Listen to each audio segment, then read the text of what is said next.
بسم اللہ الرحمن الرحیم۔ السلام علیکم، مائی نیم از Hamza Ali and welcome to درجن تیرا۔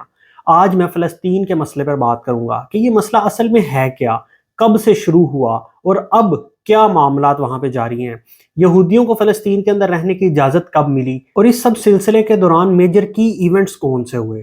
چونکہ میرا ٹاپک آج تاریخ پر مبنی ہے تو میں پریزنٹ ہیپننگز اور فیوچر پریڈکشن پر بات نہیں کروں گا، میں اس تاریخ پر بات کروں گا جو کہ بالکل کنٹروورسیز سے پاک، پیور اکیڈمک ہسٹری ہوگی۔ میری کوشش یہ ہوگی کہ میں آپ تک وہ تاریخ پہنچا سکوں جو بالکل حقائق پر مبنی ہو۔ اس میں ہم شروعات کریں گے مڈل ایسٹ سے، اور سلطنت عثمانیہ سے ہوتے ہوئے ہم ورلڈ وار 1 میں جائیں گے، پھر ہم خلافت کا ذکر کریں گے، عرب نیشنلزم کا، کمیونل ریٹس کا، ورلڈ وار 2 کا، UN نے جو ریزولوشنز پاس کی اس کے بارے میں بات کریں گے، ہولوکاسٹ کے بارے میں بات کریں گے، النکبہ، Suez canal crisis, PLO، black September attack, Yom Kippur war, Camp David accords, انتفاضہ پر بات کریں گے، حماس پر بات کریں گے، اوسلو اکورڈز دیکھیں گے، اور آخر میں ہم سولوشنز پر بات کریں گے کہ اس کے پوسیبل سولوشنز کیا ہو سکتے ہیں۔ یہ سولوشنز آپ کو تب ہی سمجھ آئیں گے جب آپ کو تاریخ سمجھ آئے گی۔ تو شروعات کرتے ہیں۔ جب ہم پیلسٹائن ایشو کی بات کرتے ہیں تو ہم بات کرتے ہیں مڈل ایسٹ کی۔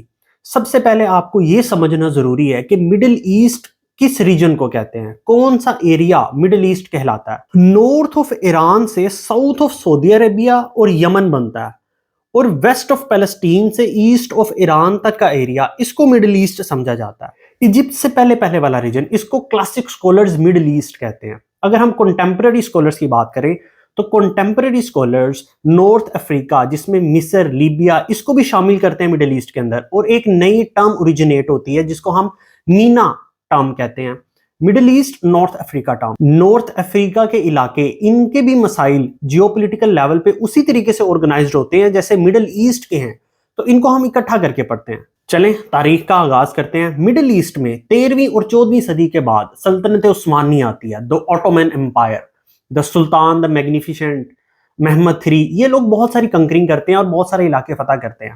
At the height of its power, middle east کے اندر جو سلطنت عثمانیہ تھی وہ سٹریچ ہوتے ہوتے یورپ کے اندر، آدھے یورپ کے اندر گھسی ہوئی تھی۔ بہت سارے لوگ یہ سمجھتے ہیں کہ سلطنت عثمانیہ ترکی میں آ کر ختم ہو جاتی ہے، لیکن ایسا نہیں تھا۔ یہ یورپ کے اندر جو آج کل ہنگری والا ایریا وہاں تک، اور رشیا کے اندر بھی گئی ہوئی تھی۔ سلطنت عثمانیہ کے پھیلاؤ کو دیکھ کر ہم اس بات کا اندازہ لگا سکتے ہیں کہ جو زیادہ تر سیولائزیشن تھی وہ پانیوں کے گرد آباد ہوئی، جیسے کہ انڈس ویلی سیولائزیشن تھی، وہ دریائے سندھ پر آ کے آباد ہوئی۔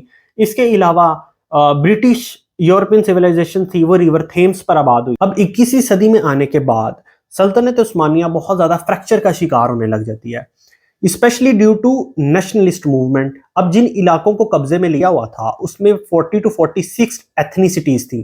اب یہ ایتھنیسٹیز اپنی اپنی نیشن کی بنیاد پر ڈیفرنٹ آئیڈیولوجیز رکھتی تھی، اور انہوں نے اپنے لیول کے اوپر ایک نیشن بلڈنگ کنسپٹ کو ایکسیپٹ کرنا شروع کر دیا، اور پرابلمز شروع ہوگی اسپیشلی یورپ کے اندر۔ بالکن ریجن کے اندر مختلف ممالک کے لوگ تھے، چیچنیا، رومینیا وغیرہ، یہاں پر بغاوتیں شروع ہو گئیں، اور یہ بغاوتیں پھر مڈل ایسٹ تک آئیں، اور پھر اس کے نتیجے میں ہم دیکھتے ہیں کہ سلطنت عثمانیہ کٹنا شروع ہو گئی۔ جب ورلڈ وار 1 شروع ہوئی تو اوٹومن امپائر بہت کمزور ہو چکی ہوئی تھی، اور اکارڈنگ ٹو مینی ہسٹورینز اوٹومنز کو کبھی بھی ورلڈ وار 1 میں جانا ہی نہیں چاہیے تھا کیونکہ یہ کمزور ہو چکے ہوئے تھے۔ ونسٹن چرچل نے اوٹومن امپائر کو سک مین آف یورپ قرار دیا۔ اب اوٹومن امپائر نے ورلڈ وار کے اندر ایلائز کے خلاف انٹری ماری، اور انجام نیگیٹو ہی ہونا تھا کیونکہ اس کے اپنے انٹرنل پرابلمز بہت زیادہ ہونا شروع ہو گئے تھے، جس کے نتیجے میں اوٹومن امپائر ٹوٹ گئی۔ اب دنیا کی بڑی طاقتیں جب بھی جنگ کے اندر جاتی ہیں تو وہ نیو ورلڈ آرڈر پر بات کرنا شروع کر دیتی ہیں کہ آنے والا نیو ورلڈ آرڈر کیا ہوگا۔ برٹش اور فرانس، یہ دونوں اس وقت یورپین پاورز تھیں، اور انہوں نے 1914 سے 1918 کے اندر اسی ٹائم پہ بات کرنا شروع کر دی کہ نیا آنے والا ورلڈ آرڈر کیا ہوگا۔ اس کے کچھ امپورٹنٹ پوائنٹس ہیں۔ اس میں نمبر 1 ہے مکموہن حسین کورسپونڈنس، یہ جولائی 1915 کو ہوتا ہے۔ اس میں ایک ہے حسین بن علی جو کہ شریف مکہ تھے، اور بعد میں گورنر آف مکہ بھی لگائے گئے تھے اوٹومنز کی طرف سے۔ دوسرے ہیں lieutenant colonel sir Henry McMahon, یہ British high commission to Egypt تھے کیونکہ اس وقت مصر جو ہے وہ برٹش کے انڈر میں تھا۔ پرابلم یہ تھی کہ ورلڈ وار کے اندر بہت زیادہ مسلم سولجرز انوالو تھے۔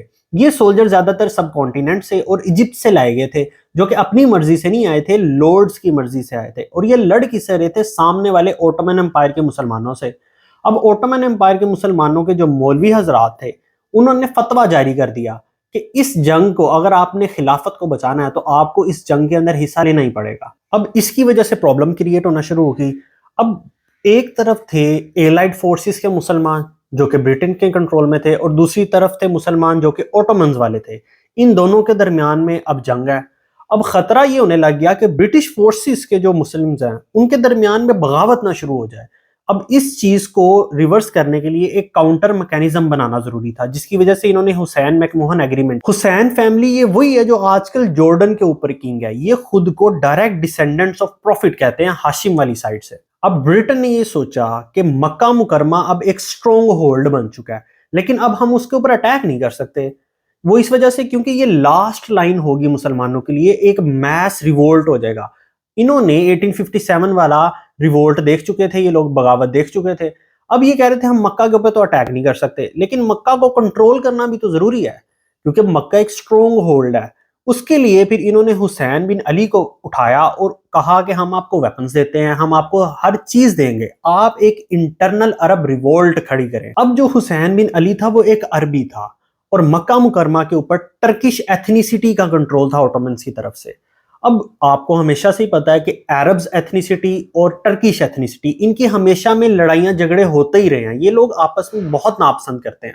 تو عرب ایتھنیسٹی کے جو حسین بن علی تھا، اس نے کہا ٹھیک ہے آپ مجھے ویپنز دیں، میں یہاں پہ ریوولٹ کھڑی کروں گا ایک بڑی سی۔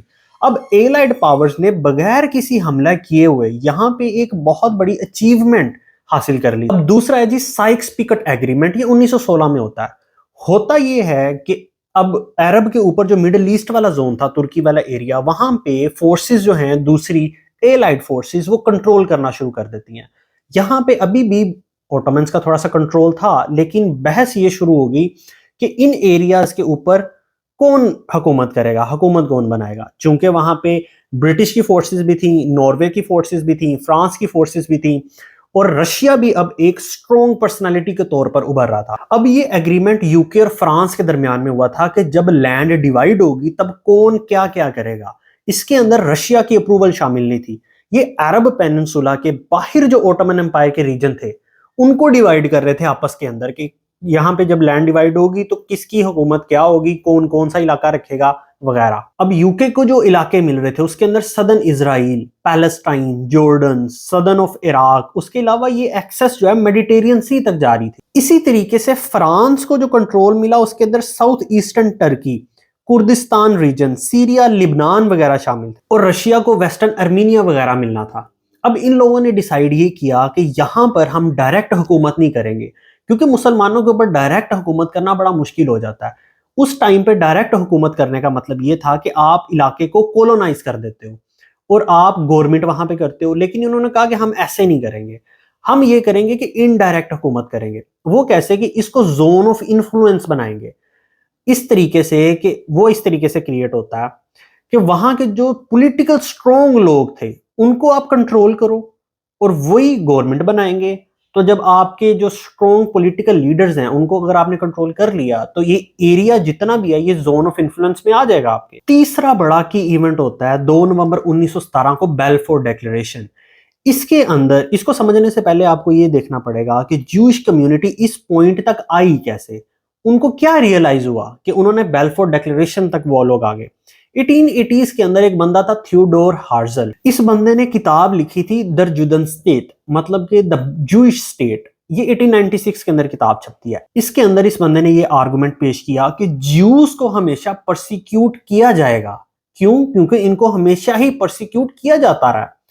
اس نے پھر ایگزامپلز دی، 2000 سال کی ہسٹری اٹھائی، اس نے رومن امپائر کی ایگزامپل اٹھائی جو کہ 0 AD سے 200 BC کے درمیان کا وقت بنتا ہے۔ اس کے اندر اس نے بتایا کہ کیسے جیوز کو برا بلا کہا جاتا رہا ہے۔ کیوں؟ کیونکہ ان کے پاس ہمیشہ سے کرنسی آف ٹائم رہی ہے، ان کی منی کے اوپر منوپلی ہوتی تھی۔ جیسے کہ اگر گولڈ ہے نا تو اس وقت پہ سب سے زیادہ گولڈ انہی کے قبضے میں ہوتا تھا، اور یہ لوگ سپینڈ کرنے میں بھی بہت اچھے تھے۔ اب ایک ایسی قوم آ گئی تھی جو کہ وقت کی کرنسی کا ہولڈ اپنے ہاتھ میں رکھتی تھی، جس کی وجہ سے ان کے بچے مارے جانے لگے۔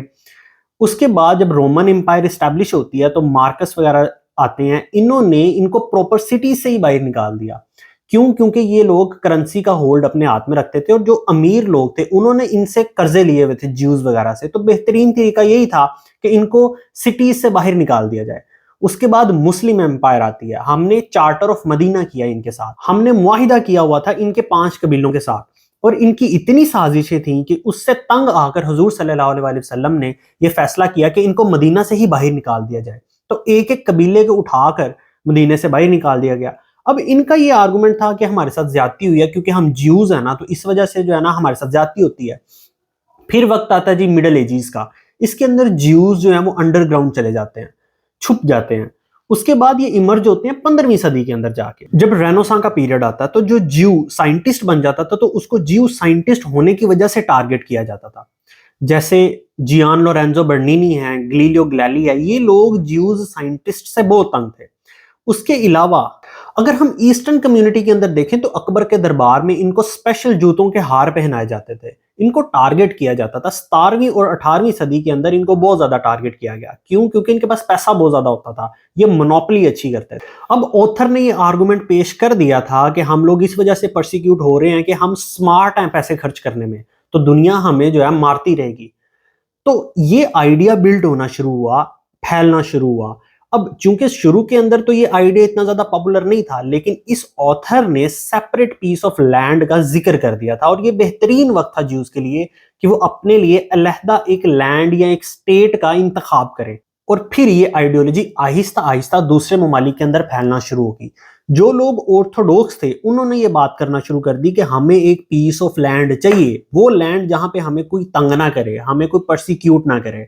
اب اس آئیڈیا کو جو لوگ سپورٹ کرتے تھے وہ زیادہ تر آرتھوڈوکس تھے, اور ان کو آہستہ آہستہ زائنسٹ کہنا شروع کر دیا لوگوں نے, اور یہاں سے زائونزم کی ابتدا ہوتی ہے. اب یہ ایک ریلیجیس سٹیٹ بنانا چاہ رہے تھے. برٹش کے اندر چونکہ کافی سارے یہودی تھے, جیوز موجود تھے, تو ان کے اندر ایک بڑا مشہور بینکر بھی تھا, پولیٹیشین بھی تھا, جس کا نام تھا لارڈ لیونل والٹر روتھسچائلڈ. یہ بعد میں board of deputies of British Jews کا پریزیڈنٹ بھی رہا. اور دوسرا آرتھر جیمز بیلفورڈ, یہ یوکے کا فارن منسٹر رہا ہے, جو کہ بعد میں یوکے کا پرائم منسٹر بھی بنا. اب اس کو لیٹر لکھتا ہے روتھسچائلڈ, اور یہ روتھسچائلڈ کو جواب دیتا ہے. اب اس لیٹر کو ہم بیلفورڈ ڈیکلریشن کے نام سے یاد کرتے ہیں. اب اس لیٹر کے اندر برٹش گورنمنٹ نے 1917 کے اندر یہ اناؤنس کر دیا ورلڈ وار 1 کے دوران کہ ہم جیوز کو ایک الگ اسٹیٹ بنا کر دیں گے پیلسٹائن کے اندر. اور اس کے اندر ایک اور بات بھی لکھی ہوئی تھی, it being clearly understood that nothing shall be done which may prejudice the civil and religious rights of existing non-Jewish communities in Palestine. اب اس کے اندر یہودیوں کو انہوں نے کہا کہ ہم آپ کو علیحدہ لینڈ, پیس آف لینڈ تو دے رہے ہیں آپ کو رہنے کے لیے, مگر ہم یہ چیز دیکھیں گے کہ نان جوئش کمیونٹی جو وہاں پہ رہ رہی ہے اس کے رائٹس پرسیکیوٹ نہ ہو, اور ان لوگوں کو مس پلیس بھی نہ کیا جائے. اب اینٹی زائنسٹ لوگ ہیں جو کچھ زید حامد وغیرہ کی طرح کے, وہ لوگ کہتے ہیں کہ یہاں سے ساری کانسپیرنسی کی شروعات ہوتی ہے. اب یہاں سے شروعات ہو جاتی ہے, برٹش گورنمنٹ کہہ دیتی ہے کہ آپ کو ہم لینڈ تو منتخب کر دیں گے. اب پیلسٹائن ہی کیوں؟ کیونکہ وہاں پہ جیوز کی ریلیجیس اٹیچمنٹ ہے, جیروشلم ہے, اور مسلمانوں کی بھی ریلیجیس اٹیچمنٹ ہے کیونکہ وہاں پہ مسجد اقصی ہے, ہمارا معراج کا واقعہ وہاں پہ پیش آیا, ہمارا قبلہ اول ہے. کرسچنس کے لیے بھی یہ جگہ بہت اہمیت کی حامل ہے کیونکہ اولڈ اور نیو ٹیسٹامنٹ کے اندر ذکر ہے لائف آف جیسس کرائسٹ یہیں پہ گزری ہے, اور ان کی کروسیفکشن اور ریزرکشن بھی یہیں پہ ہوئی ہے. For Christians these event hold Emmons theological and spiritual significance. اور اولڈ سٹی آف جیروشلم ہے, وہاں پر ایک چرچ ہے, چرچ آف سپلچر. وہ یہ مانتے ہیں کہ حضرت عیسیٰ کو کروسیفائی یہاں پہ کیا گیا تھا. اور جیوز کے لیے جگہ کیوں اہمیت کی حامل ہے کہ جیروشلم کو جودائزم کے اندر ہولیسٹ سٹی کہا جاتا ہے.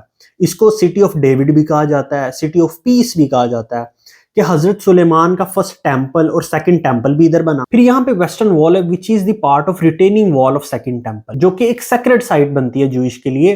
حضرت ابراہیم کو فادر آف جوئش پیپل کہا جاتا ہے. حضرت ابراہیم کے آگے بیٹے ہیں حضرت سارہ سے, جو کہ حضرت اسحاق علیہ السلام ہے, اور حضرت اسحاق علیہ السلام کے آگے بیٹے ہیں حضرت یعقوب علیہ السلام, جن کو اسرائیل بھی کہا جاتا ہے. ان کے آگے 12 بیٹے ہیں جو کہ اسرائیل کے 12 قبیلے بنتے ہیں. حضرت یعقوب علیہ السلام سے آگے نسل چلتی ہے, جیسے جودا بیٹے تھے حضرت یعقوب کے, پریز بیٹے تھے جودا کے, حزرون تھے پریز کے, رام تھے حزرون کے. ایسے چلتے چلتے حضرت داؤد علیہ السلام آئے جو کہ جسی کے بیٹے تھے. حضرت یعقوب علیہ السلام سینٹرل فگر ہیں اس چیز کے. داؤد علیہ السلام کے بیٹے حضرت سلیمان، انہوں نے یروشلم کے اندر فرسٹ ٹیمپل بنایا تھا جو کہ ریلیجیس سینٹر تھا جیوز کا. ہیبریو کلچر کی ڈیولپمنٹ ہی حضرت سلیمان علیہ السلام کے دور میں بنتی ہے، جس کی وجہ سے حضرت سلیمان علیہ السلام جیوز کے سینٹرل فگر اور ریلیجیس فگر کے طور پہ مانے جاتے ہیں. اگر اسی کو ہم تھوڑا سا دیکھیں تو حضرت سلیمان علیہ السلام نے پہلا ٹیمپل بنایا 10th سینچری BCE میں، اور اس کو پھر تباہ کر دیا بیبلونینز نے 586 BCE کے اندر. پھر جب بیبلونینز کا ایکسائل ہوتا ہے وہاں پہ اور جیوز دوبارہ یروشلم کے اندر آ کے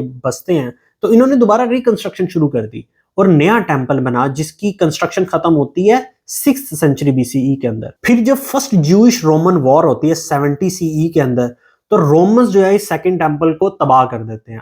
9th of Eve وہ دن ہے جب جیوز اس سیکنڈ ٹیمپل کے لیے روتے ہیں، روزہ رکھتے ہیں اور عبادت کرتے ہیں. سو یہ یروشلم جو ہے تینوں بڑے مذاہب کے لیے بہت اہمیت کا حامل ہے. اس آئیڈیا کے بعد جو کہ آرتھر روتھسچائلڈ نے دیا تھا، اس کے بعد جیوز جو ہیں وہ دنیا بھر کے اندر اسٹیبلش ہونا شروع کر دیتے ہیں اور مڈل ایسٹ کے اندر ایک بڑا کی رول پلے کرنا شروع کر دیتے ہیں. اور پھر ورلڈ وار 1 ختم ہو جاتی ہے اور صرف اوٹومن امپائر کو بریک کرنے کے لیے 11 سے زیادہ ٹریٹیز ہوتی ہیں، جس کے اندر سب سے زیادہ مشہور 1921 کی ٹریٹی ہے، ٹریٹی آف سیورس. اس کا کام تھا dissolution of Ottoman empire and redrawing the map of Middle East. 1920 کے اندر مینڈیٹس بھی آتے ہیں جن کو کہا جاتا ہے the mandate of Palestine and Transjordan. اس کا مقصد یہ ہوتا ہے کہ اب یہ لینڈ جو ہے وہ اوٹومنس کی نہیں ہے، اس کو اب ہم کنٹرول کریں گے. اور اس کے ساتھ ساتھ خلافت موومنٹ بھی شروع ہو جاتی ہے سب کانٹیننٹ کے اندر. پھر آگے چلتے چلتے مڈل ایسٹ کے اندر ایک نئی چیز ہوتی ہے، ڈسکوری آف آئل. اس کے اندر 2 تاریخی اہمیت کی حامل ہیں، ایک 1908، ایک 1938. 1908 کے اندر ایران کے اندر آئل ڈسکور ہو جاتا ہے اور 1938 کے اندر سعودی عربیہ کے اندر آئل ڈسکور ہوتا ہے. اس ڈسکوری آف آئل نے دنیا کی ڈائریکشن ہی بدل کے رکھ دی. ایک کتاب ہے ڈینیل ورجن کی، the epic quest of oil money and power. اس کے اندر وہ بندہ بات کرتا ہے کہ یہ پیوٹل پوائنٹ تھا. اس کے علاوہ کتاب ہے the great game by Peter ہاپکٹ.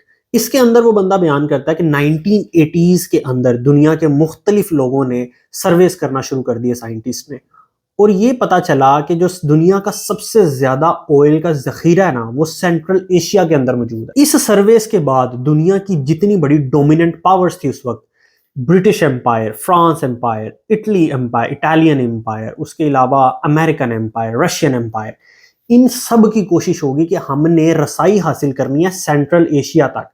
کیوں؟ کیونکہ سرویز بتا رہے ہیں کہ یہاں پہ سب سے زیادہ آئل ریزروائر موجود ہیں. ہیو یو ایور ونڈر کہ جو برٹش فورسز تھیں وہ سب کانٹیننٹ کے اندر بڑے آرام سے داخل ہو جاتی ہیں. بنگال والا پورٹ ہے مدراس سے، وہاں سے پھر وہ انٹر ہو کے کنکر کرتے کرتے ناردرن سائڈ آف انڈیا میں جاتی ہیں، سدرن سائڈ کو چھوڑ دیتی ہیں. وہاں سے پھر وہ پنجاب آتی ہیں، پنجاب کے بعد پھر وہ سدرن سائڈ کو کنکر کرتی ہے، پھر وہ پاکستان کے اندر داخل ہوتے ہیں پاکستان والی سائڈ سے. پاکستان والی سائڈ کے بعد پھر اب وہ افغانستان جاتے ہیں. افغانستان بھی ڈائریکٹ نہیں جاتے، وہ اوپر کابل چلے جاتے ہیں اور تقریباً انہوں نے کابل تک اپنی گورنمنٹ اسٹیبلش کر لی ہوئی تھی. یہ ساری موومنٹ ہو رہی تھی سینٹرل ایشیا کی طرف. اب اس پاور پلے کا رشیا کو نہ پتا ہو ایسے کیسے؟ اس ٹائم پہ جو سینٹرل ایشیا تھا وہ انڈر تھا رشین امپائر کے، اور سب کو پتا تھا کہ رشیا یہاں پہ آنے نہیں دے گا اور یہاں پہ بہت بڑی جنگ ہونے والی ہے. اب 1850 سے 1880s کے درمیان میں برٹش فورسز کی جو جنگ ہوتی رہی ہے وہ پشتونز کے ساتھ ہوتی رہی ہے، اور پشتونز نے ڈیورنڈ لائن بنا کر اپنا معاملہ طے کر لیا.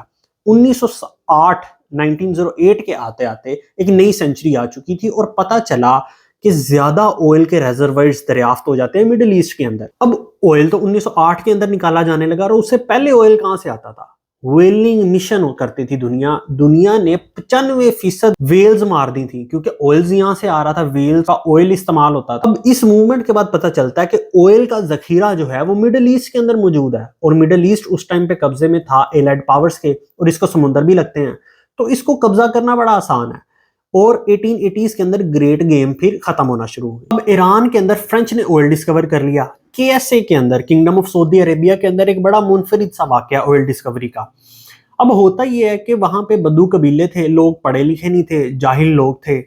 ان میں سے ایک بدو کو یہ پتا چلا کہ میرا گھر چونکہ رستے میں آتا ہے اور یہاں سے قافلے وغیرہ کافی سارے گزرتے ہیں، تو میں ایسا کرتا ہوں کیوں نہ میں مسجد بنا دوں رستے میں، جو لوگ گزریں گے وہ نماز پڑھ لیں گے. تو اس نے جو ہے وہ دعا کی اللہ تعالیٰ سے اور کہا کہ میں یہاں پہ مسجد بنانا چاہتا ہوں. تو اس نے اپنی مدد آپ کے تحت ہی وہاں پر مسجد بنا لی. اب لوگ وہاں سے گزرتے، رکتے، نماز پڑھ لیتے. 5-6 دن کے بعد ان کو ریئلائز ہوا کہ پانی تو ہے نہیں ہے، تو وضو کہاں سے کر رہے ہیں؟ تو وضو کرنے کے لیے چونکہ پانی کی کمی ان کو کھلی تو انہوں نے یہ کیا، اس بندے نے دوبارہ دعا کی اللہ تعالیٰ سے. اس نے کہا کہ یا اللہ میں یہاں پہ پانی چاہتا ہوں، میں ایسا کرتا ہوں کہ میں کھدائی شروع کرتا ہوں، پانی تو ڈال دے. اب اس شخص نے پانی کے لیے کھدائی کرنا شروع کر دی، کھود رہا ہے کافی ساری. اس نے جب کھدائی کر لی ہے تو ایسا ہوا کہ ایک کالا پانی نکلا اور اس کے منہ کے اوپر آ کے گرا. اب اس کو یہ ریئلائز ہوا کہ یہ شاید کھودتے کھودتے جہنم تک جا پہنچا. اس نے قریب کے مولوی کو بلایا اور مولوی نے بھی جب دیکھا دونوں ڈر گئے. اب ڈرنے کے بعد ان دونوں نے نماز استغفار شروع کر دی. اب یہ لوگ نماز استغفار پڑھ رہے ہیں، پیچھے سے ایک قافلہ گزر رہا ہے. اب قافلے نے ان کو دیکھا نماز پڑھتے ہوئے، انہوں نے بھی جوائن کر لیا. انہوں نے پہلے تو سوچا کہ یہ بے وقت کی نماز کس وجہ سے ہے، خیر انہوں نے نماز ساتھ جوائن کر لی. بعد میں پوچھا کہ کیا ہوا ہے، انہوں نے پھر معاملہ بتایا کہ وہ شخص پانی کے لیے کھود رہا تھا، نیچے سے کالے قسم کا پانی نکلا. ان میں سے ایک شخص موجود تھا اس قافلے کے اندر جس نے برٹش فورسز کے ساتھ کام کیا ہوا تھا. اس کو تھوڑا سا شک ہوا، اس نے جا کے برٹش فورسز کو بتایا. برٹن کے جو لوگ تھے وہ لوگ بہت حیران ہوئے کہ اتنا آئل اوپر پڑا ہوا ہے کہ ایک شخص عام کھودتا ہے اور نیچے سے آئل نکل آتا ہے. وہ لوگ بھاگے ہوئے آتے ہیں، انہوں نے آ کے یہاں پر ریفائنریز لگا دی ہیں. دس از دا ٹرو سٹوری. ایسے ڈسکور ہوئی، آپ کو بکس کے اندر ملے گا یہ واقعہ. اب آئل ڈسکوری نے دنیا کی ڈائنامکس کو بدل کے رکھ دیا. وہ علاقے جن کی تاریخ کے اندر کوئی اوقات ہی نہیں تھی، وہ اب ان کی اوقات زمین سے لے کے آسمان تک جا پہنچی تھی. ورلڈ وار 1 ہو گئی، ورلڈ وار 2 ہو گئی، اس کے دوران لوکل گرو موومنٹ چلتی رہی عرب کے اندر. 1920 سے 1940 کے درمیان مڈل ایسٹ کے اندر سٹیٹس ڈیولپ ہونا شروع ہوتی ہیں، مڈل ایسٹ سٹیٹس جب، اور ان کے پاس سیاح بھی آنا شروع ہوتے ہیں اور یہ پاورفل بھی ہونا شروع ہو جاتی ہیں. پھر ورلڈ وار 2 آپ کی آئیڈیولوجی کے اندر بڑا ہی ایک کلیدی رول ادا کرتی ہے. World war 2 was followed by population boom. WW2 world war 2 کے ختم ہونے کے بعد ہی دنیا کی آبادی 15% تک بڑھ گئی. ہم یہی دیکھتے ہیں کہ جب بڑی جنگیں ہوئیں ورلڈ وارز کے بعد، دنیا ایوولو ہوئی اور ہر جگہ پہ بچے پیدا ہونا شروع ہو گئے. اس کی وجہ یہ بھی ہوتی ہے کہ زیادہ تر جو مرد حضرات ہوتے ہیں وہ قتل ہو جاتے ہیں، اور دوسری وجہ یہ بھی ہوتی ہے کہ جو سولجرز ہوتے ہیں وہ واپس آتے ہیں جنگ کے بعد اور ان کو لائف کی ایک ویلیو سمجھ میں آتی ہے، رشتے، خاندان، بچے، ان کو ایک پیسفل لائف کا مطلب سمجھ میں آتا ہے، جس کی وجہ سے یہ لوگ گرو زیادہ کرتے ہیں اور گروتھ زیادہ پروڈیوس کرتے ہیں بچوں کی، جس کی وجہ سے ہم دیکھتے ہیں کہ 15% تک دنیا کی آبادی بڑھ جاتی ہے. دوسری بڑی چیز جو ورلڈ وار 2 کے بعد ہوتی ہے وہ یہ ہوتی ہے کہ جی یورپین پاورز اپنی زیادہ تر طاقت کھو دیتی ہیں. Especially colonialism was coming to an end. جو کالونیز بنی ہوئی تھی دنیا کے اندر وہ ختم ہونا شروع ہوگی. جب وہ ختم ہوئی تو ایک نیا کانسیپٹ ایمرج ہونا شروع ہو گیا، وہ تھا نیشن سٹیٹ کا. وہ کانسیپٹ یہ تھا کہ اب کنکرر کی مرضی سے سٹیٹ نہیں بنے گی، وہاں کے لوگ جو ہوں گے وہ سٹیٹ کو اسٹیبلش کریں گے اور وہ لوگ اپنی سٹیٹ کا خیال رکھیں گے. اور عربوں کو بھی ہوش آتی ہے اور عرب نیشنلزم شروع ہوتی ہے. عرب نیشنلزم کو پورٹرے کرتے ہیں مصر کے ایک صدر جمال عبد الناصر، جن کو ہم گمال عبد الناصر بھی کہتے ہیں. ان کو خیال آتا ہے کہ ہر ایک قوم اپنی قوم کے لیے سوچتی ہے اور ہمیں بھی عربوں کے لیے کچھ کرنا چاہیے، کچھ سوچنا چاہیے. تو انہوں نے عرب سٹیٹس کے لیے سوچنا شروع کیا. اور عرب نیشنلزم کو چلائیں گی 2 چیزیں، ایک تھی آئل بیسڈ اکانومی، دوسرا تھا standard of living. Oil based economy ان کی بہتر ہو رہی تھی، ان کے پاس پیسہ آ رہا تھا. تو اس بندے نے کہا کہ ہم ہمیشہ عربوں کو بدو سمجھا جاتا ہے، ہمیں کوئی چیز نہیں سمجھتے، کہ ہم علم سے ہر چیز سے پیچھے ہیں. تو اب ہمارے پاس پیسہ ہے، ہم سب سے پہلے سٹینڈرڈ آف لیونگ اپنا بہتر کریں گے. یہاں سے عربوں کا سٹینڈرڈ آف لیونگ بہتر ہونا شروع ہوا. Gamal was influenced by the communism also, کیونکہ ورلڈ وار 2 کے بعد کولڈ وار شروع ہو چکی ہوئی تھی اور کولڈ وار کے اندر کمیونسٹ آئیڈیا جو ہے وہ سپریڈ ہو رہا تھا. And Gomal was pro Russia, کیونکہ مصر کا اگر آپ میپ دیکھیں تو وہ سوویٹ کے قریب تھا. سوویٹ یونین جو تھی دنیا کی بڑی طاقت تھی اور وہ قریب تھے مصر کے. تو عربوں کو لگتا تھا کہ ہمیں امریکہ سے بنانے کی ضرورت نہیں ہے کیونکہ وہ دور ہیں، ہمیں سوویٹ یونین سے بنا کے رکھنی چاہیے کیونکہ وہ ہمارے قریب پڑتے ہیں. So Arab war against the America throughout the better part of history. اور اسی دوران ساؤتھ ایشیا کے اندر ایک نیا ملک بن رہا تھا جو کہ بنتے ہی پرو امریکہ ہو گیا، جو کہ تھا پاکستان. اسی وجہ سے عربیوں کی اور پاکستان کی زیادہ تر بنی نہیں. بھٹو نے پہلی بار آ کے عرب کنٹری کے ساتھ اپنے تعلقات کو بہتر کرنا شروع کیا اور مسلم کانسیپٹ ایمرج ہونا شروع ہوا. اس سے پہلے مسلمانوں پر اور ہم پہ خاص طور پر لانتیں بھیجی جاتی تھی کہ ہم جو ہیں وہ امریکن کے غلام ہو گئے ہیں. کولڈ وار کے انفلوئنس کے دوران عرب نیشنلزم تھوڑا سا بوم پکڑا. اس نے ان کی اکانومی بھی بہتر ہوئی, ان کا اسٹینڈرڈ آف لیونگ بھی بہتر ہوا, لیکن اس کے پیچھے کمیونسٹ آئیڈیاز تھے. اس سے تھوڑا سا آگے چلیں تو سوئز کینال کرائسس ایک بہت بڑا کرائسس ہے. اس کے بارے میں ہم بعد میں بات کریں گے, لیکن ابھی ہم اونورڈ چلیں گے 1920s کے مینڈیٹ سے آگے, جس کے اندر ٹریٹیز ہوئیں. اب یہ ڈیسائیڈ کیا گیا کہ ایریا آف انفلوئنس کیسے ہوں گے, کہ ان علاقوں کے اوپر حکومت کس کی اور کیسے ہوگی. جو پیلسٹائن والا ایریا تھا وہ انڈر دی برٹش مینڈیٹ آیا. برٹش نے یہ وعدہ کیا ہوا تھا ان دی لائٹ آف بیلفور ڈیکلیریشن کہ ہم جیوز کو یہاں پہ اسٹیبلش کریں گے. تو جیوز جو ہے نا وہ یروشلم کے اندر اسٹیبلش ہونا شروع ہو گئے. پرائمری یہاں پر مسلمانوں کی آبادی تھی.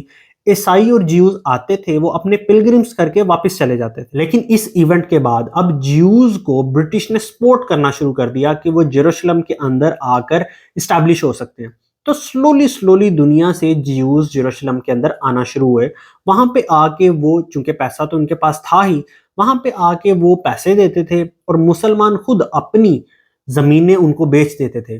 تو جیوز یہاں پر اسٹیبلش ہونا شروع ہو گئے. لینڈ خریدنے کا کام تو 1901 سے شروع ہو گیا, لیکن اب 1920 کے مینڈیٹ کے بعد برٹش نے سپونسر کرنا شروع کر دیا یہودیوں کو کہ اگر آپ یہاں پہ آ کے اسٹیبلش ہونا چاہ رہے ہیں تو آپ بڑے آرام سے آئیں, پیسے دیں اور لینڈ خرید لیں. تو پری مائگریشن شروع ہو گئی. اب جب یہودی یہاں پر اکٹھا ہونا شروع ہو گئے تو مسلمانوں کو خطرہ لاحق ہو گیا 1921 کے اندر کہ یہاں پہ اب تو یہ یہودیوں کی تعداد بڑھنے لگی ہے اور یہ تو اب قبضہ کریں گے.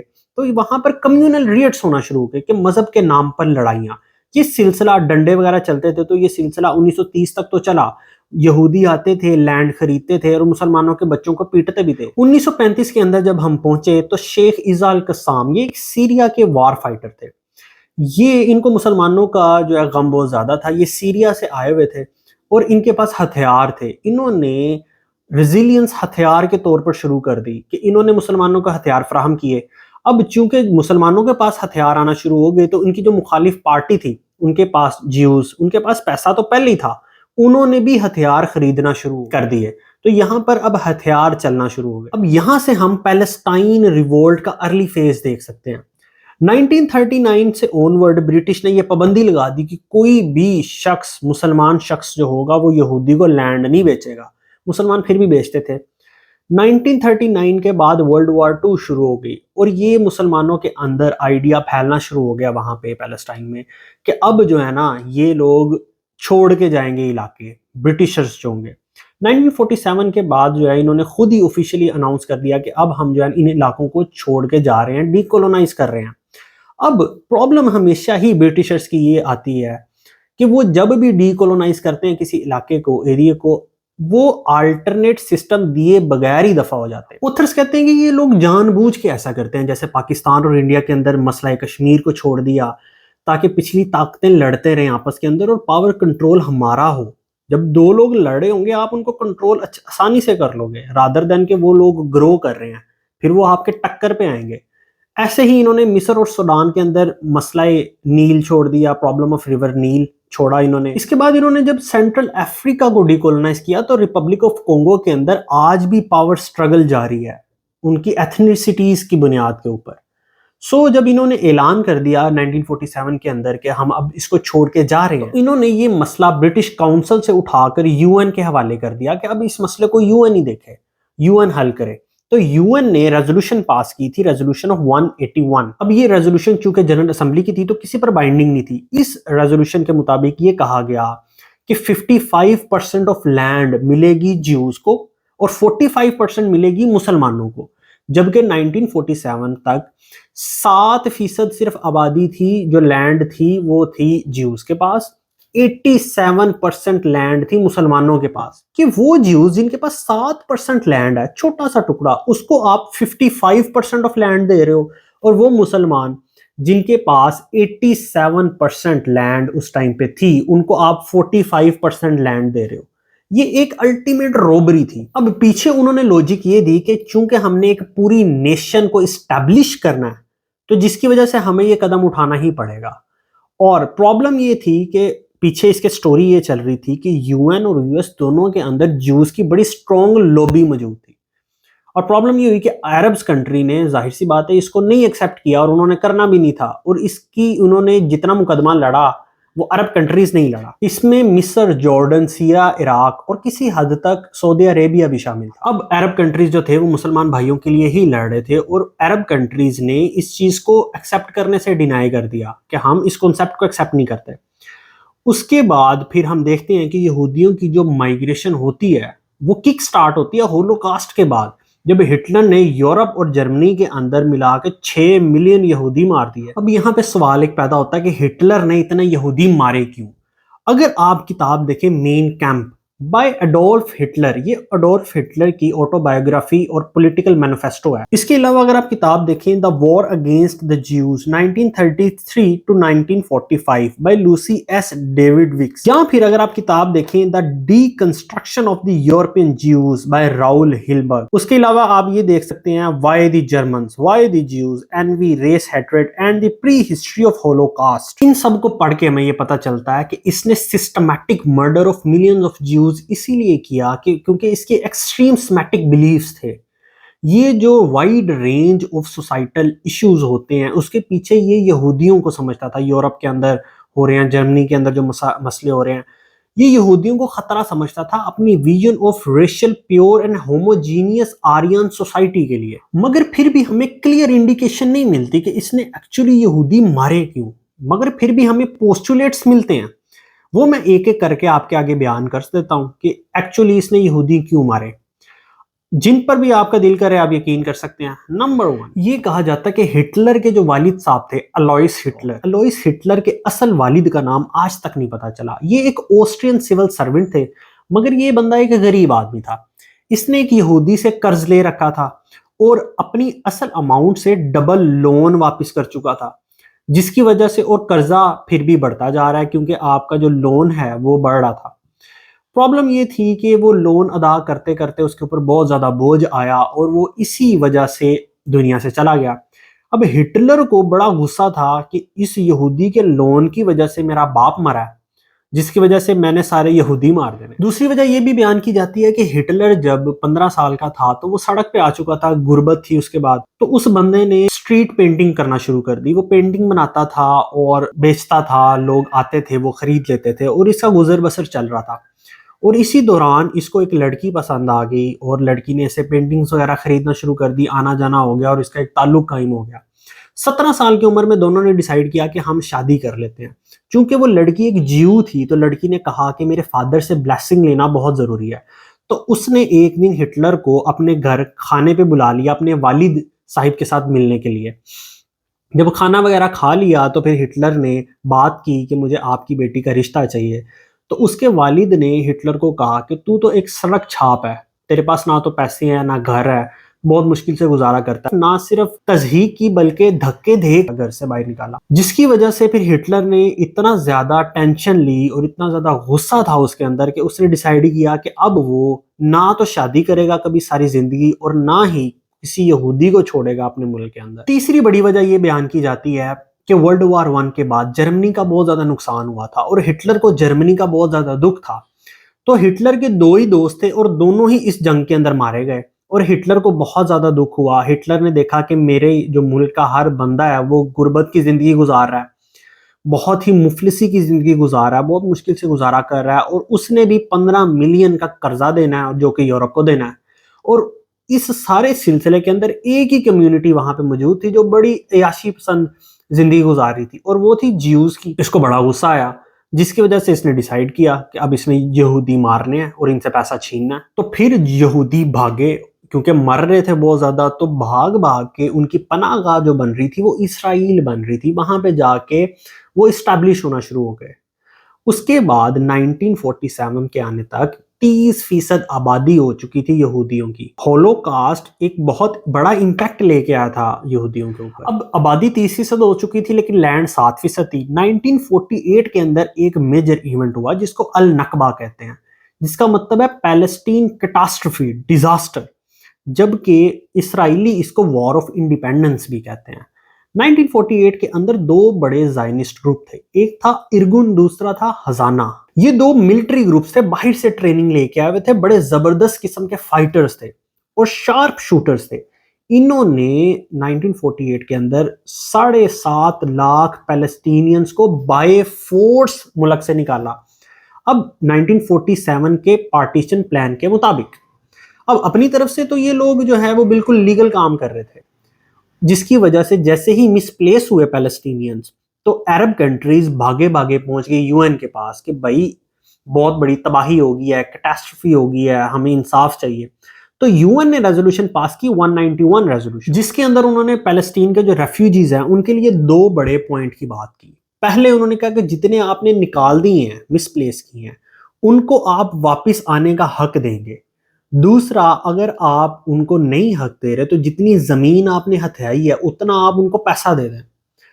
اور 1948 کے بعد اسرائیل نے آفیشیلی اناؤنس کر دیا اپنا نام اسرائیل. یو این نے کہا کہ ٹھیک ہے آپ اپنا نام اسرائیل ہی رکھو، ان کو یا تو حق دو واپس آنے کا، ادروائز ان کو پیسے دو. تو عربوں نے کہا کہ ہمیں پیسے نہیں چاہیے، ہمیں جگہ ہی واپس چاہیے. تو نہ تو پھر جگہ ملی نہ پیسے ملے.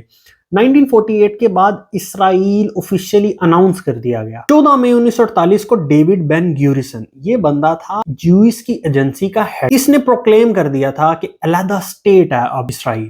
اور ہینری ایس ٹرومن جو کہ اس ٹائم پہ صدر تھا یو ایس کا، اس نے ایکسپٹ کر لیا اس چیز کو. اس کے بعد اسرائیل کے خلاف عرب کنٹریز جو ہوتے ہیں وہ پلان بنانا شروع کرتے ہیں. اور پھر سوئز کینال کرائسس ہوتا ہے 1956. یہ ایک کینال ہے جو 1880s کے اندر بنائی گئی، جو میڈیٹیرین سی اور ریڈ سی کو کنیکٹ کرتی ہے آپس کے اندر. میڈیٹیرین سی یہ ساؤتھ آف اٹلی کے اندر ہے جو مصر کو ٹچ کرتا ہے. درمیان میں ایجپٹ، پرشیا، ترکی آ جاتا ہے، اور دوسری سائیڈ کے اندر انڈین اوشن کا پانی بھی آ کے ملتا ہے، جو کہ گلف کے پانی کے ساتھ اٹیچ ہو کے ایک سی بناتا ہے جس کو ہم ریڈ سی کہتے ہیں. درمیان میں چونکہ فاصلہ کافی کم ہے، لیکن اگر آئل نے یورپ سے ایران اور دبئی آنا تو اس نے افریقہ سے گھوم کر ہی آنا ہے، جو کہ 3 مہینے کا سفر بنتا تھا. تو اگر ہم ایک ایسی کنال بنا دیں جو میڈیٹیرین سی اور ریڈ سی کو کنیکٹ کرے آرٹیفیشلی، تو ایک بہت بڑا فائدہ ہوگا. اور پھر فرانس نے 1880s کے اندر کانٹریکٹ کیا اور ایک کھود کے کنال بنائی جس کے اندر اس نے میڈیٹیرین سی کے پانی کو ریڈ سی کے پانی کے ساتھ کنیکٹ کیا. اب یہ کنیکٹ ہونے کے بعد انہوں نے ٹرانسپورٹ یہاں سے شروع کر دی. ایک بڑی پتلی سی کنال تھی. اب جو شخص بنائے گا کنٹرول بھی وہی شخص کرے گا. تو انہوں نے 100 سال تک کا کانٹریکٹ کیا کہ وہ اب اس کو کنٹرول کریں گے. اب جیسے ہی گمال عبد الناصر کی وہاں پہ حکومت آتی ہے تو وہ بندہ یہ ریئلائز کرتا ہے کہ یار مصر کے اندر سے کنال گزر رہی ہے اور مصر کو کوئی فائدہ نہیں ہو رہا. اب ایکویشن اس کی ایسے بن رہی تھی کہ آئل جا رہا ہے یورپ کا، کہاں جا رہا ہے؟ برٹن جا رہا ہے. وہاں پہ کنٹرول کس کا؟ جی فرانس کا کنٹرول ہے. اور گزر کہاں سے رہا ہے؟ مصر سے. تو مصر کو کچھ مل نہیں رہا. تو مصر نے کہا کہ 2/3 آئل جو ہے وہ برٹن جا رہا ہے، اور برٹن کی اکانومی بہت زیادہ آئل کے اوپر ڈیپینڈنٹ ہے. تو ہم ایسا کرتے ہیں چپ کر کے نا وہاں پہ اٹیک کراتے ہیں. اور اس بندے نے چپ کر کے وہاں پہ اٹیک کیا، وہاں سے فرانسیسیوں کو نکالا اور وہاں پہ اپنی فورسز کو ڈپلوائے کر دیا. And that was the national security threat for whole of the Europe, کیونکہ برٹن کی زیادہ تر اکانومی آئل ڈیپینڈنٹ تھی. اور اب برٹن اور فرانس نے اس حملے کے بعد جو ہے پلاننگ کرنا شروع کر دی. اسی ریجن کے اندر ایک اور بڑی تیسری طاقت موجود تھی، وہ تھی اسرائیل. اسرائیل نے کہا کہ جب بھی اگر آپ نے حملہ کرنا ہوا ہمارے یہاں سے کیجیے گا، ہمارے پاس سب کچھ موجود ہے، ہم آپ کی ہیلپ بھی کریں گے، تو ہم مل کے حملہ کریں گے. اب جو 3 بڑی طاقتیں برٹن، فرانس اور اسرائیل، انہوں نے کہا کہ ہم حملہ کریں گے مصر کے اوپر. مسئلہ امریکہ تھا. امریکہ کو نظر آ رہا تھا کہ مصر نے بھائی جنگ تو جیت نہیں پانا. تو مصر نے کیا کرنا ہے؟ ہارتے ہارتے اس بندے نے یہ کرنا ہے کہ وہ جائے گا جی سوویت یونین کے پاس اور سوویت یونین کو بلا لے گا، کیونکہ کولڈ وار چل رہی ہے. تو سوویت یونین کو جیسے ہی اس نے بلا لینا تو سوویت یونین کی فورسز آ جائیں گی. تو خواہ مخواہ اس ریجن کے اندر نا سوویت یونین کا انفلوئنس بن جائے گا. اور وہاں اس ٹائم پہ امریکہ کی پالیسی آف کنٹینمنٹ بھی چل رہی تھی کہ ہم نے سوویت یونین کے انفلوئنس کو کم کرنا ہے، بڑھانا نہیں ہے. تو امریکہ نے کہا مصر کو کہ آپ ڈٹے رہو، آپ ٹینشن نہ لو، ہم معاملات کو سنبھال لیتے ہیں. امریکہ گیا ان تینوں کے پاس کہ برٹن، فرانس اور اسرائیل کو، کہ آپ نے حملہ نہیں کرنا. انہوں نے کہا امریکہ کو کہ چلو بھاگو یہاں سے کیونکہ ہماری اکانومی خراب ہو رہی ہے تو ہم تو کریں گے. امریکہ نے کہا کہ اچھا اگر ایسے کرتے ہو تو پھر اس نے امریکہ نے سینکشنز لگا دی، اکنامک سینکشنز. اب اکنامک سینکشنز امریکہ کے بہت سخت ہوتے ہیں. اگر پاکستان اور ایران جیسے ملک نہیں ہیں تو ملکوں کے چھکے چھوٹ جاتے ہیں جب وہ یو ایس اپنے اکنامک سینکشنز امپوز کرتا ہے. You can not trade without U S. بہت بڑی جو کمپنیز ہیں وہ یو ایس کے اندر اسٹیبلش ہیں.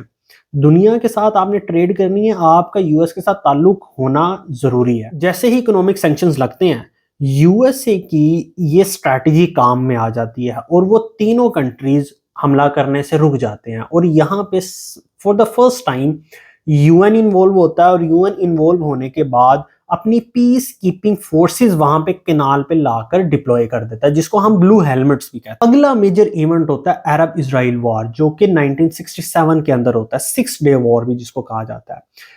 عربیوں کے لیے اسرائیل ہمیشہ سے ایک مسئلہ رہا ہے، پاکستان کے لیے یا ساؤتھ ایشیا کے لیے اسرائیل اتنا بڑا مسئلہ نہیں رہا کبھی، یہ عربیوں کے لیے مسئلہ رہا ہے، کیونکہ عربیوں نے ڈکلیئر کیا ہوا تھا اسرائیل کو ایک انلیگل سٹیٹ کے طور پہ، اور جتنا مقدمہ لڑا ہے وہ عربیوں نے ہی لڑا ہے، جتنی جنگیں لڑی ہیں وہ عربیوں نے ہی لڑی ہیں مسلمانوں کے لیے۔ اب ایجپٹ کا جو صدر تھا گمال عبد الناصر، اس کی اپنے دور میں پاپولیرٹی ڈاؤن پہ جانا شروع ہو گئی، کیوں؟ کیونکہ اس کا ہارڈ ٹیک سٹانس ہوتا تھا، اس نے 40,000 کے قریب بندے پکڑ رکھے تھے، بہت سارے بندے مروا دیتا تھا، پولیٹیکل پولیس تھی، تو اس کی پاپولیرٹی نیچے آنا شروع ہوگی۔ اس نے سوچا کہ پاپولر دوبارہ ہونے کا یہی طریقہ ہے، جنگ چھیڑ دی جائے۔ اب مصر کو اسرائیل کے ساتھ کنیکٹ کرتا ہے سینائی پیننسولا، یہ چونکہ ایک صحرا تھا تو اس کے اندر انٹرسٹ کسی کو بھی نہیں تھا، نہ مصر کو نہ اوپر والوں کو۔ اب یو این نے یہاں پہ فورسز ڈپلوائے کی ہوئی تھی کہ تاکہ حملہ نہ ہو، بلو ہیلمٹس جس کا میں نے ابھی ذکر کیا۔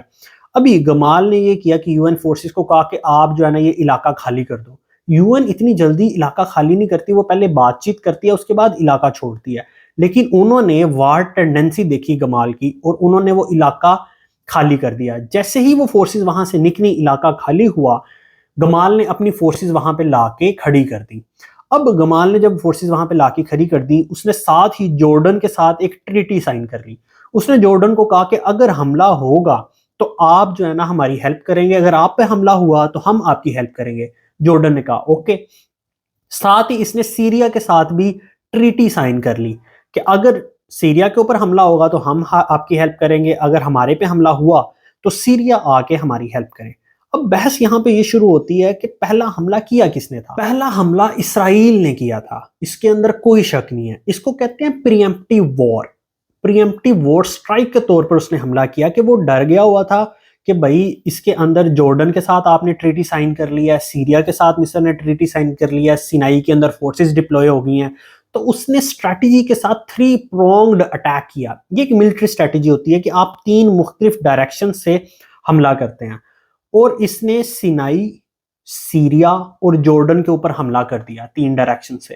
اب سامنے مسلمان فورسز تھیں، 6 دنوں کے اندر انہوں نے مسلمان فورسز کو اتنا مارا، طبیعت فریش کر دی مسلمان فورسز کی کہ وی ور لائک اے جوک، ہم مذاق بن کے وہاں پہ رہ گئے۔ میگزینز کے اندر مسلمانوں کے کارٹون چھپنا شروع ہو گئے، جو 6 دنوں کے اندر ہماری دھلائی ہوئی ہے۔ اس کے بعد ہوا یہ کہ جو چھوٹا سا اسرائیل تھا اس کے بارڈرز بڑھ گئے، وہ سٹریچ ہو کے بڑا ہو گیا۔ اس نے سینائی پیننسولا پکڑ لیا، ایسٹ جیروشلم کا علاقہ پکڑ لیا، گولان ہائٹس پکڑ لی۔ جیسے ہی مسلمانوں کی ہمیشہ سے طبیعت فریش ہوتی ہے تو ہم سب سے پہلے آواز دیتے ہیں یو این کو۔ ہم نے آواز دی، یو این کو کہا کہ آپ آ کے سیز فائر کرائیں۔ یو این آیا، یو این نے آ کے سیز فائر کرایا۔ عرب کنٹریز نے وہاں پہ دونوں طرف سے بلیم گیم شروع ہو گئی۔ عرب کنٹریز نے کہا کہ ہم پہ سب سے پہلا حملہ اسرائیل نے کیا۔ اب اسرائیل کا یہ آرگومنٹ تھا کہ بھائی میرے آگے پیچھے آپ نے فورسز لا کے کھڑی کر دی ہیں، آپ نے جارڈن کے ساتھ ٹریٹی سائن کر لی، آپ نے سیریا کے ساتھ ٹریٹی سائن کر لی، آپ نے سینائی کے اندر فورسز لا کے ڈپلوائے کر دی، اب میں نے تو حملہ کرنا ہی تھا۔ تو یہ بلیم گیم چل رہی تھی۔ اگلا ایونٹ ہوتا ہے یوم کپور وار، اس کو سیکنڈ عرب اسرائیل وار بھی کہتے ہیں۔ اس کے اندر اب مصر کا صدر بدل چکا تھا، اب آگے تھے انور السادات۔ ان کو بڑا غم تھا کہ ایک چھوٹے سے ملک نے آ کے مسلمانوں کی وہ دھلائی کی ہے کہ ہم دنیا کے آگے مذاق بن کے رہ گئے۔ اس کو بڑا غصہ تھا، اس نے کہا، ارادہ کیا کہ کیوں نہ ایسا میں کروں کہ میں اس کو صفحہ ہستی سے ہی مٹا دوں اسرائیل کو، اور یہ کرنے کے بعد میری پاپولیرٹی بہت زیادہ اوپر چلی جائے گی، جو کہ اس کی بھی شروع میں کم ہی تھی۔ تو اس نے کہا میری پاپولیرٹی بن جائے گی اور یہ بھی ہو سکتا ہے کہ میں مسلم دنیا کا خلیفہ ہی بن جاؤں گا۔ اب اس نے دیکھا کہ حملہ کرنے سے پہلے آئیڈیل دن کون سا ہوگا جس دن میں نے حملہ کرنا ہے، تو اس نے عید کے دن دیکھے۔ جیسے ہمارے یہاں پہ عید کے دن ہوتے ہیں، ہم لوگ چھٹی مناتے ہیں، ہماری فورسز گھر چلی جاتی ہیں، ویسے اسرائیل کے اندر ایک ان کا ہولی ڈے ہوتا ہے یوم کپور، ایک ہنوکا ہوتا ہے۔ زیادہ تر فورسز گھر چلی گئی، صرف پروٹیکشن والی فورسز وہاں پہ موجود تھی۔ مصر نے حملہ کر دیا، اور جیسے ہی مصر نے حملہ کیا تو 4 دن اس کو لگے اندر تک گھسنے میں۔ تو یہ اندر تک گھسا اور اس نے ساتھ ہی جارڈن کو کہہ دیا کہ آ جائیں آپ بھی، آپ کا جو ہے وہ ہم ایسٹ یروشلم آزاد کراتے ہیں. سیریا کو کہا کہ گولان ہائٹس اس نے پکڑی نہیں ہے نا, آ جائیں آپ بھی ہمارے ساتھ ملیں. یہ دوبارہ مل گئے ساتھ میں, اور اب یہ جو ہے نا 4 دن کے اندر اس کو لگے اندر جاتے ہوئے, اور 4 ہی دن اس کو بھی لگ گئے اسرائیل کو سمجھنے میں کہ میرے ساتھ ہوا کیا ہے اصل کے اندر. جب ان کو سمجھ آ گئی تو اسرائیل نے 2 pronged اٹیک کیا ریپلشن کے اندر.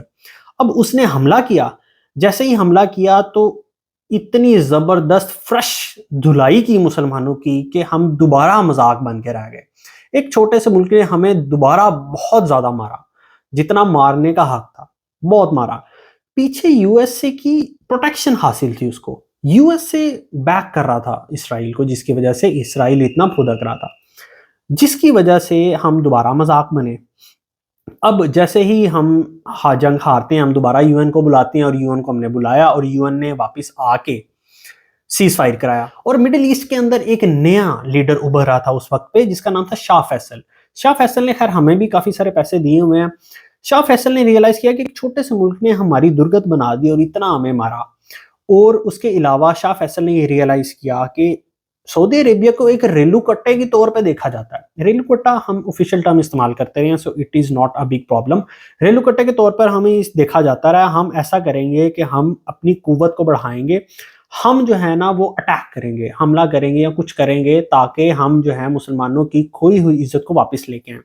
اس نے ریئلائز کیا کہ ہمارے پاس ایک ایسی چیز ہے جو کہ ان کے پاس نہیں ہے, وہ ہے آئل کی طاقت, دی پاور آف آئل. اس نے 1973 کے اندر آئل امبارگو امپوز کر دیا. تو اوپیک جو 1960 کے اندر بنی تھی بغداد میں, اس کے جو 5 لیڈنگ کنٹریز تھے, جس کے اندر سعودی عربیہ, کویت, ایران, عراق, وینزویلا شامل تھا, انہوں نے کہا کہ جی اب ہم جو ہے نا, انہوں نے ریئلائز کیا کہ اس کے پیچھے تو ایکچولی امریکہ, یہ تو ایک چھوٹا سا پپٹ ہے اسرائیل, جو کہ پھدکتا ہے اور پیچھے امریکہ سپورٹ کرتا ہے, اور یہ ہماری جو ہے اتنی ہمیں دھلائی کرتا ہے. اصل میں امریکہ کو تنگ کرنا چاہیے. تو انہوں نے آئل امبارگو امپوز کر دیا. انہوں نے کہا کہ ہم آئل ہی نہیں دیں گے امریکہ کو, یورپ کو. 2 مہینے تک انہوں نے آئل بند کر دیا. رچرڈ نکسن کی حکومت تھی اور طبیعت خشک ہو گئی ان کی امریکہ کی 2 مہینے کے اندر.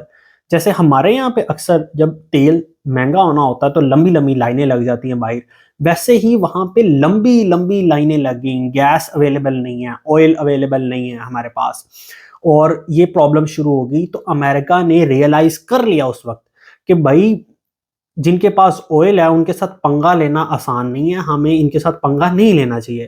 امریکہ نے اپنی پالیسی کو پھر مجبوراً چینج کیا, 2 pronged پالیسی بنائی. اس نے یہ کیا کہ اسرائیل کو سپورٹ بھی کرنا ہے, ساتھ میں عرب کنٹریز کے ساتھ پنگا بھی نہیں لینا, ان کو بھی خوش رکھنا ہے عرب کنٹریز. اس چیز کے لیے کہ ان کو کنٹرول کیا جائے عرب کنٹریز کو, سی آئی اے نے ایک بہت اچھا مشورہ دیا امریکہ کے لیے. اوبویسلی وہ یہ تھا کہ یہاں پہ مڈل ایسٹ کے اندر ہم اتھارٹیرین کی حکومت رکھیں گے, یہاں پہ کبھی بھی ڈیموکریسی کو نہیں آنے دیں گے. پاکستان کے اندر بھی جب یہ اتھارٹیرین رول ہوتا ہے تو امریکہ کی عید ہو جاتی ہے, کیونکہ امریکہ کے لیے ایک بندے سے ڈیل کرنا بہت آسان ہے. رادر دین جب ڈیموکریسی ہوگی, لوگ اپنے فائدے کے لیے بات کریں گے, تو یو ایس اے کے لیے ڈیل کرنا بڑا مشکل ہو جائے گا.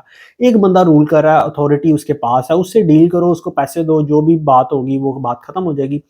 اس کے بعد, اس پالیسی کے بعد, مڈل ایسٹ نے آج تک یو ایس اے کے آگے آواز نہیں اٹھائی, کیونکہ یہاں پہ اتھارٹیرین رول ہے مڈل ایسٹ کے اندر زیادہ تر. جب دوبارہ ٹاکس ہوئیں اور آئل کو کھولا گیا تو عربیوں نے پہلی بار پیسہ دیکھا کہ پیسہ ہوتا کیا ہے, کیونکہ آئل کی ڈیمانڈ تھی, آئل کو ڈیمانڈ کیا گیا.